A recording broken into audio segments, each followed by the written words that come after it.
might be the worst day to do this.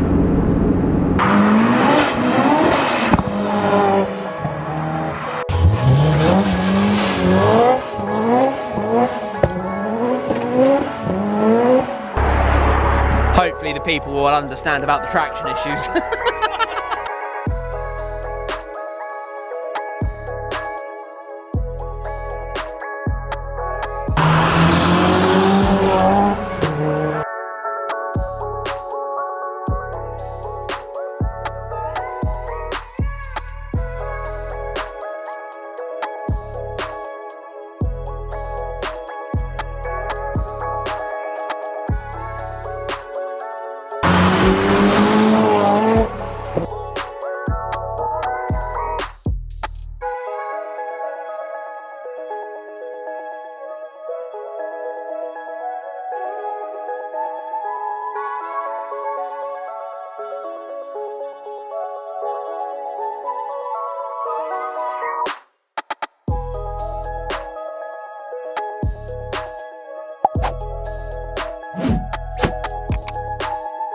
Yo, what's up everybody, and welcome to a new feature video that has been absolutely destroyed by the weather before we've even started, but we're definitely still going to do this today because this car is sick. I'm joined by Chris, the owner of the vehicle, and James, the builder of said vehicle. James, also known as Teg Boy, so if I call him that, I just need to make people apparent that I've known you for so long and that has been your name since we first met. So Chris, we're about to show you the car, and here it is.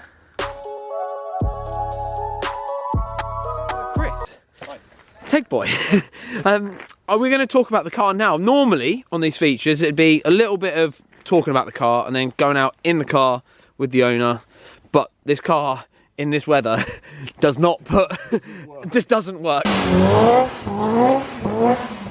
So unfortunately we're in this very foggy situation where it's very damp and we've got a very powerful car in front of us, but we're going to turn this into a positive. And it gives me another excuse to come back and hang out and do a track day, I guess, and, you know... Maybe here. So, we're kind of like snuck into Bedford Aerodrome's space here. Is it Aerodrome or track? Autodrome, whatever it's called. Like, very appreciative of the guard on the front gate that just didn't care. So, grateful for that. So, let's talk about the car. Let's go into some detail about it. And we'll use today as a real spec check. And, you know, we'll get some rolling shots of it and that. But there's not a whole lot we can do in terms of putting the power down. But, you know, we've arranged today. So, let's make the most of it, shall we? Let's tell the story. You got this car... So I've had this about 5 years. Bought it as the previous owner done some modifications, turn it into a basic track car.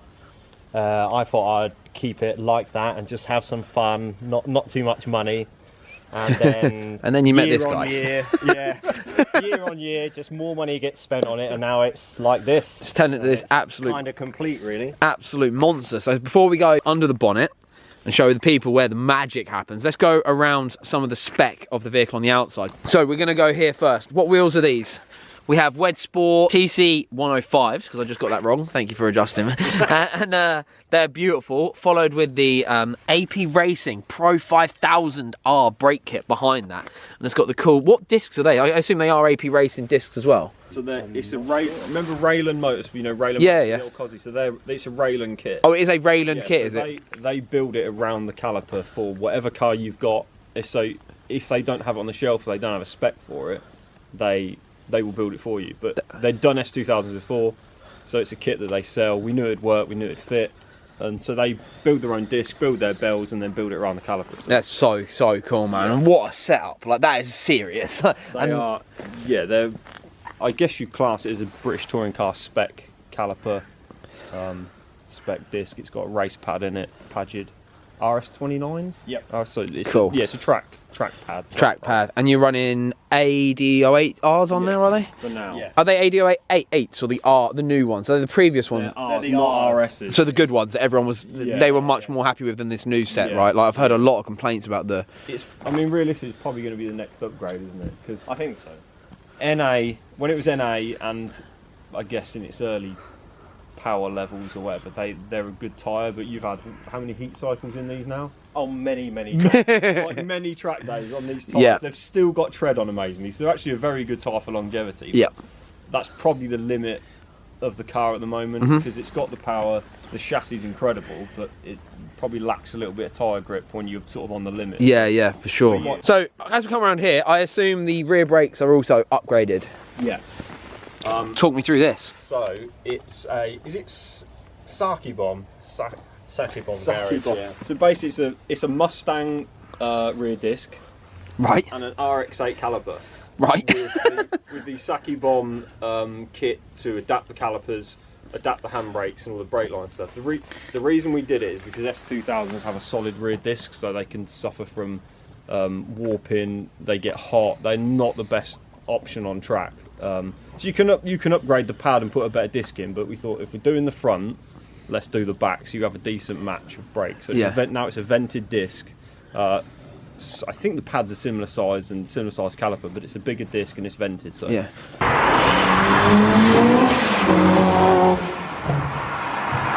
Obviously the car is lowered, and I'm going to assume by the fact that you've got a very, very well-spec'd brake kit on this car, it's going to have a very well-spec'd suspension too.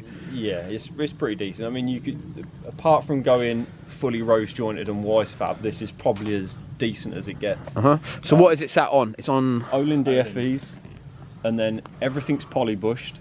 It has bump steer kit in the front. It has roll centre kit. It has what size is the front roll bar?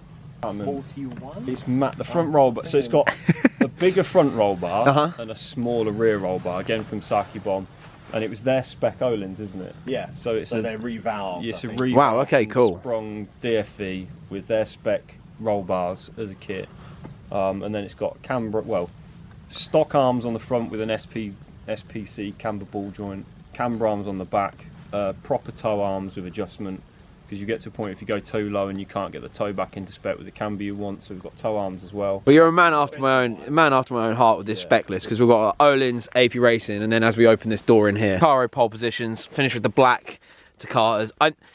I want to just speak directly to you about this, because obviously me and you come from the Honda boys from way back when everybody had green Takatas. Have you still got them? Yeah. Right. When they bought these out, I was so happy because I love Takata, but them green, they were just everywhere, weren't they? Do you remember back in the day they were just everywhere? So that is a wicked combo, and I love that they keep the little green accents on there. As we look behind there is a roll cage. Now, what sort of spec is that built to? Is that like a bolt-in straight off the shelf, or is this a custom? Yeah, well, it was the prototype. Do you want to tell the story? So Tegawell were having safety devices build a cage that they ultimately wanted to sell. So they wanted someone to take on the prototype and then get it all fitted. I had different seats at that time, like slightly larger ones, and James had a little bit of trouble trying to get it all to work, didn't you? Yeah, I mean, they somehow, well, I say somehow, they built the cage with they had a stock seat, Yeah. and some steel framed bucket, which no one uses anymore, because you don't. So they built the cage that somehow worked perfectly with them two seats. I fitted the cage. The actual fit in the cage wasn't a problem. It's built really well. It goes in, there's no issues with that. But them coming to seat fitment, it just wasn't going to work. The Sparkos that were in it, you couldn't get them far enough back. The angle was all, they're tilted back a little bit, them seats. They just didn't fit. So we had to go, there was an option. I thought we could have a brid, however you say it now. It's bride to me, yeah. Some brides or SPGs. I think they were the only two options from what I could sort of work out on the internet and what I'd know from what size seats are. I remember you had a sheet with lots of seat sizes on, dimensions, because if you get it wrong, you spend this money on some pole positions and they don't fit. I mean, there's like £1,500 worth of just seats alone there, so you have to get it right. And even then, It was still a punt though. It was still a punt. It was a punt before we knew they would definitely work. So that was a case of the cage is in, you can't drive it because the seats don't fit. So we had to sort of find a seat that fit, and that was the option. And thank God they do, because they are perfect. I love them seats so much. They're so good. Shall we pop the bonnet and have a look at the pièce de résistance?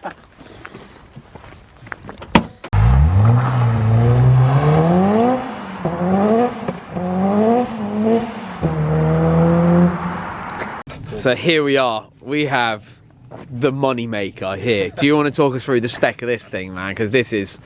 Yeah, essentially a stock motor. Stock motor. That's what's the most impressive thing to me, is that you're ramming all this power through an absolute stock motor and it handles it no problem at all. So it's built around a low mount TTX Rotrex kit. It's a C3891, so the bigger charger. I think they do a bigger charger now, but at the time I think it was one of the biggest chargers they do. The card was the aircon had been removed previously. I think the aircon had already gone anyway. Yeah, so for weight. Yeah. So chose the bottom mount kit, which does away with the aircon, but that had already gone anyway. So the bottom mount, you said it's easier to maintain. Yeah. So if you have an issue and you throw a belt, which I've seen the top mount kits do, you have to basically disassemble the whole supercharger and bracketry kit to put another belt on. Right. Whereas with this, everything's accessible. It's still as it was NA. You can still get to the belt. You can still do stuff on the engine. There's still like it's far easier to be able to work on it. So it's almost like a cost-saving thing to get this kit in case of any. If it's a track car, there has to be some kind of. This guy's just doing laps, mate. He's even given us a wave that time. It just made more sense to go for this kit, which this was like initially the thing. Yeah, that would be better because it's bottom out. But then we didn't realise when the kit turned up, it's basically this kit was designed for a time attack car, and you got the charger, you got all the pulleys, and you got the boost pipes and the intercooler, but the rest of it didn't fit because it's all down the side.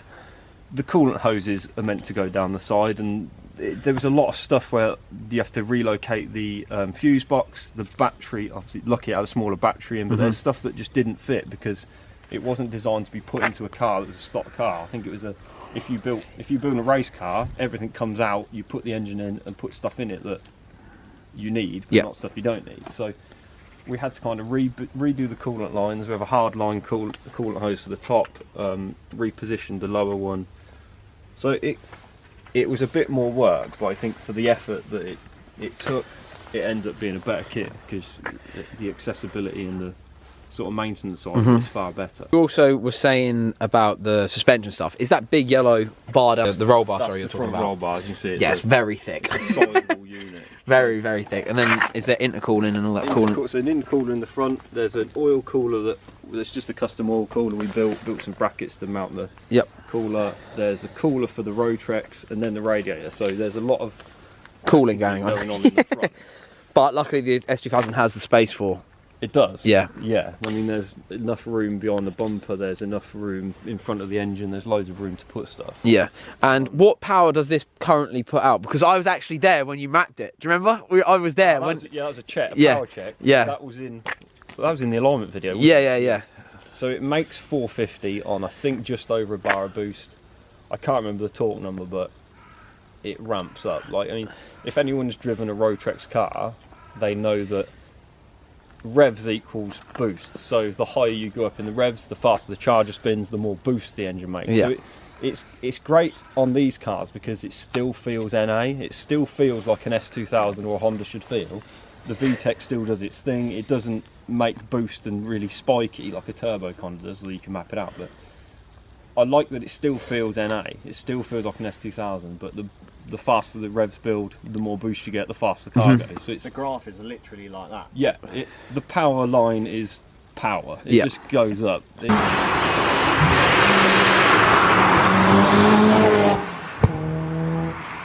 And that's what I like about it, and that's why we kind of chose this route. Sure. Because it makes really good traction. Like I say, in the dry, not today, but in the dry, second, third gear isn't an issue, even though it makes good power and the torque builds with revs, so it's very drivable. It makes good traction. Because we did everything first, so it was suspension, weight reduction, cage, seats, all of that sort of stuff. The engine was the last piece of the puzzle, and by that point, it kind of needed more power. Yeah, that's it was definitely ready for it. Yeah, that's it. Yeah, well, it's very cool. And the only other thing I think we haven't spoke about is like what the ECUs and all that sort of stuff. So it's running off an AEM EMS Series 2. Yeah, Series 2. Yeah. Yep. Is the wiring loom all standard still? Stock, it's all plug-in. The only thing you change is the map sensor and injectors. And what exhaust is it running? Because I see it's got a Teguo manifold that you've had coated, right? Yeah. Again, just coated to try and... The thing with this car is fighting temperatures, so keeping the engine cool and the engine bay cool and not having overheating issues. Because it does make big power. The more power you make, the more cooling you need in the car. So we spent a lot of time trying to keep it cool on circuit, and then trying to keep temperatures down in the engine bay. So that's kind of the last thing we've done. Yep. Yeah, on the road it's no problem at all.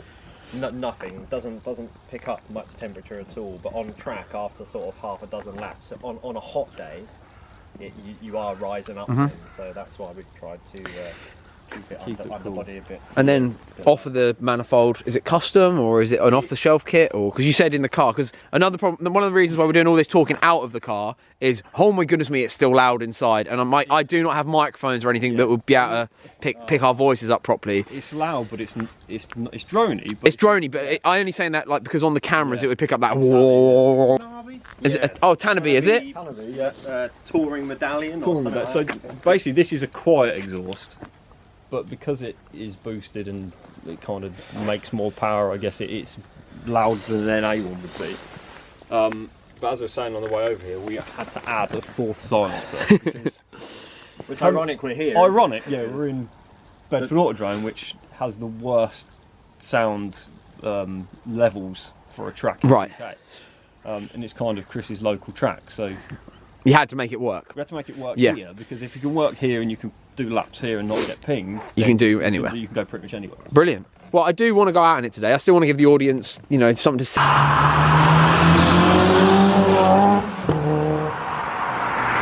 We're obviously going to get rolling shots and all that, but I've got a couple of questions to ask you, Chris, and I know you're not fond of being on camera that much, but I'd really like just to ask you a couple of questions, because I want my features to be more personalised and really so people can go and get an insight to you. So you said you bought it 5 years ago, and we've only just met today, and you very graciously let me come to your beautiful house, and I can see your other car over there, and I saw your other vehicles you got, so I know your pockets aren't empty. They are now. But I just wondered, like, out of all of the cars you could afford to do this to, what made you go for an S2000? It's not me having a dig at them, because I think these are friggin' awesome cars, you know, but you're obviously on that level of when you spend this sort of money, you know, you are on a level playing field where you can realistically buy whatever you want to use as your toy. A couple of things. I bought a new EP3 Civic Type R years ago, so I think it was a 2004. Cool.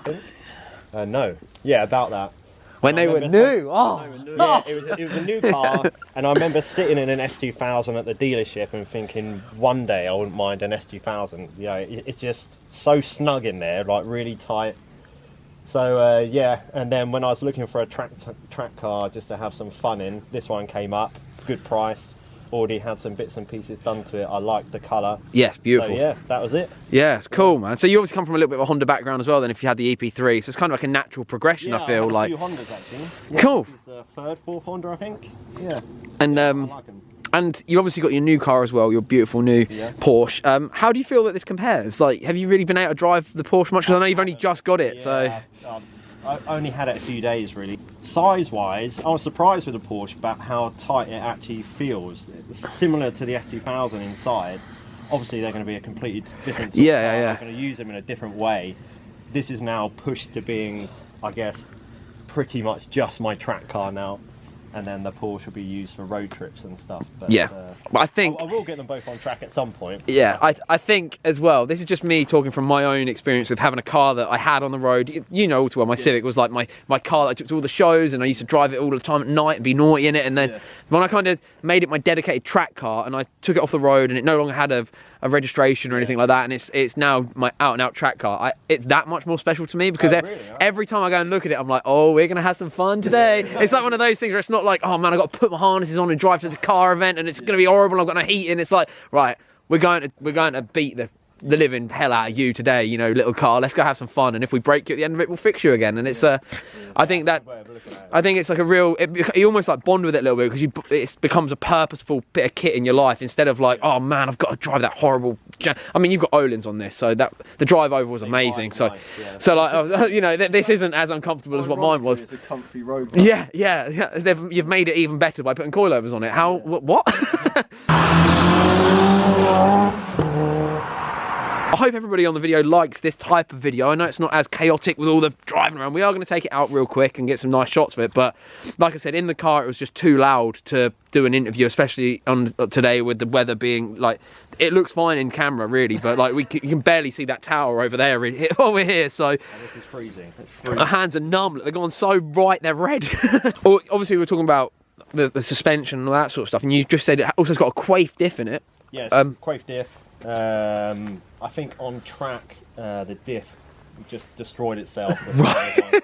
That was quite early on when I had it, so bought the quaif diff, had it all rebuilt, and then only about a year ago it had another problem with the differential. Yes. Didn't it? Yeah. Apparently, although this is more of a thing that we've learnt recently, so these with power, the diffs, they can't take it too well. Right, okay. So the diff has now been, all the diff casing has been modified now. So apparently the caps on the bearings, when they're on the high load or torque coming out of a corner, especially if they make good traction, they just can't take the load and they shear the caps off, or shear the cam on the locking ring. Right, okay. The cap on the locking ring. So all that's now been beefed up and everything's been pinned, so effectively it shouldn't have any more issues now. Cool. And that, obviously this is another little thing. I want to plug you guys. You've always been such a good friend to me over the years of knowing each other. I even did the photography at your wedding, didn't I? That's how like how close we are, just so people on the cameras know. Like when you bring a car like this that you're putting, like with all due respect, a lot of money into, like it is a big old wedge of cash that you're throwing at this. You take it to a professional motorsport outfit with a guy that I consider a Honda guru, you end up with a masterpiece of a car instead of just taking it to a place where the guy's kind of like, oh, I don't really know, but we'll work it out. It's kind of like, well, I know these cars inside out. I will make this. If you've got the wallet, I can make this amazing. So I try to think, well, I'd like to think that by now of doing this for 20 years that I know my way around these cars. Or I know what's good for them, what's not, but... What? Oh, so is this like a... Yes, that comes off. Does it come off, yeah? Yeah. And what brand is this? Zanardi? Yes, it is. Yeah? Yeah. So I didn't see the badge, but I just saw it written on there. So you got the Nardi. The badge, put a Honda one on. Yeah. So I kind of tied it all in. Nice. So it's a 330, I'd assume. Yes, it is. Yeah. And then down here we've got the AEM AFR gauge and a water temperature gauge down here. I've actually got one of these to put in my Sylvia. It's sat at home in the box. That was the main one for this, was water temperatures. Needed to keep an eye on that. Yeah, that's the one thing that we've had to fight or work to. Temperatures, yeah. Temperatures on track. Can I borrow the key just to start the dash up? Because this is one of my favourite things from the Honda, like the Honda S2000, and they're still cool, aren't they are still cool. And obviously I had that EG, didn't I, with the S2000 dash in for a little while. Let's start this up. Oh, it's just so cool! Oh, I love it so much. Like the dials in these cars, right, are just so much fun. It still gets me that these were designed, built in effectively the 90s. This is a late 90s car. This is ridiculous, and it's still brilliant. It's got double wishbone, it's got an incredible engine, which still today, power per litre, hasn't been matched by many cars. The interior is cool, they're a proper driver's car. They built these, I think, 10 years too early. Yeah. I have to also, I'm gonna tell everybody out there why I'm so fond of the S2000, because when I was 15, I was the youngest in my year at school, so I went and did my work experience as the youngest in the year, and I didn't want to do any work experience anywhere that the school was telling me, so I set it up myself with the Honda dealer in a different county to let me go and be like the work experience bitch, basically, where you're changing the prices in the cars and getting told to go get a long wait for the door window, and you stand there for 15 minutes and you're like, what is it? Is that a long enough wait? Yeah, I think so, mate. Long wheel wait, yeah. The S2000 back then was my first proper VTEC experience, and when I say that, I mean I'd been in like my family cars, but my parents had never had VTIs or anything. We'd always had like GLs, like normal Hondas, you know, CRVs and stuff. Yeah. Chris Hepton, the boss, who still is the boss of John Banks Honda, took me out, like one of the company directors there, he took me out in an S2000. It was the light blue one. I can remember it so vividly. Yeah. We're talking half my life ago, like over half my life ago. And he took me out in it, and I couldn't see over the dashboard because I was that little. And I still am, to be fair, but you know, he took me out in it, and I can remember hitting VTEC, and it was just, that was the moment that it all went wrong for me. Because that was it. I was just like, he was like, how does that? And I remember going, oh my God, this is the best car ever. I was like, this is the most insane thing I've ever been in my life. It's mad because I've literally got the similar story. Yeah. Shall we go out in it real quick and just try and get some footage of just something,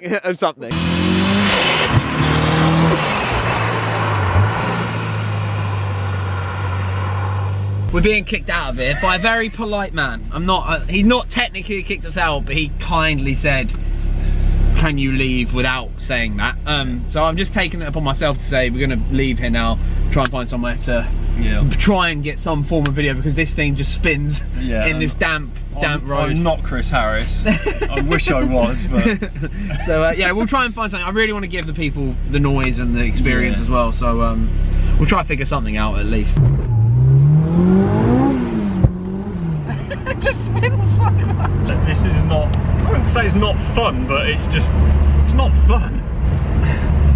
It's definitely been set up as a track car and dry day, and the tyres aren't right for this weather. Yeah, it's just a shame. Go on.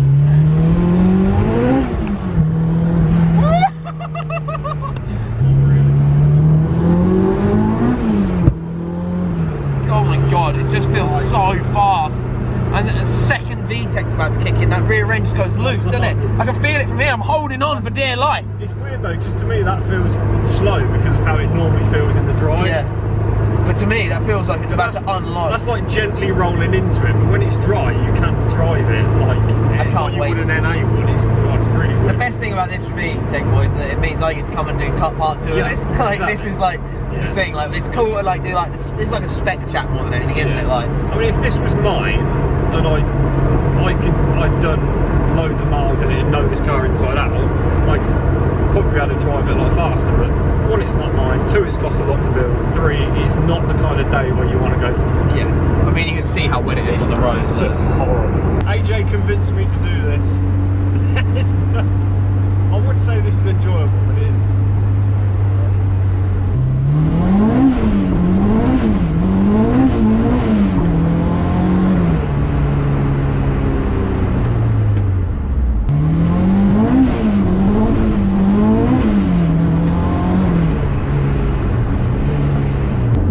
Terrible weather. What are we doing? What are we doing?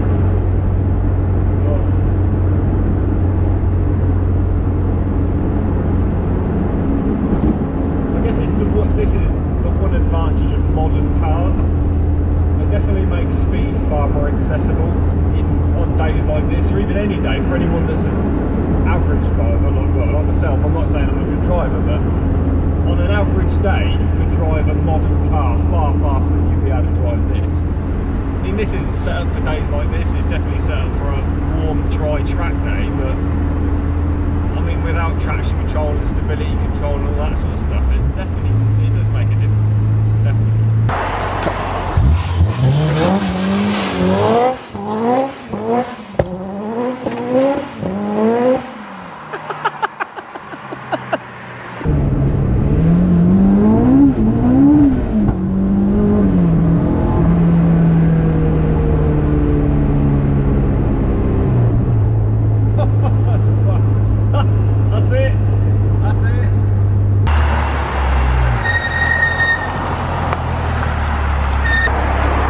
Hopefully the people will understand about the traction issues.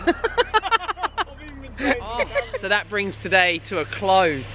Chris, James, thank you so much for this. Even in these weather, you brought the car out for me. I know, it's so crazy. I've got to drive home in this. I'm 2.5 hours away. It took me 3 hours to get here today. Yeah, so I wish I was going home in that. So Chris, do you want to shout anything out? Have you got an Instagram or anything like that? No. Oh, all good. Well, I follow Northampton Motorsport, I guess, and Tech Boy. There we go. Yeah. Then you can kind of, because you post this car a lot, don't you? So people can keep up with that. And you can probably tell that I like this car, and I've even had people even said to me, "Is it yours?" It's not. I wish it was. But yeah. But yeah, thank you guys so much. Thank you guys for watching. Really hope you've enjoyed the video. Make sure you subscribe for plenty more car content to come. And yeah, there's going to be photos of this on the website as well. So check that out. Right. We're getting this car back. Come on a track day. Yeah, you're part of the 621 family now, so yeah, this is it. Right, this car will be back on the channel and it'll be going very, very fast in the dry. I cannot wait for it to overtake me in my Civic. We're out. Cheers for watching, guys. Thank you so much. See you in the next one. Peace.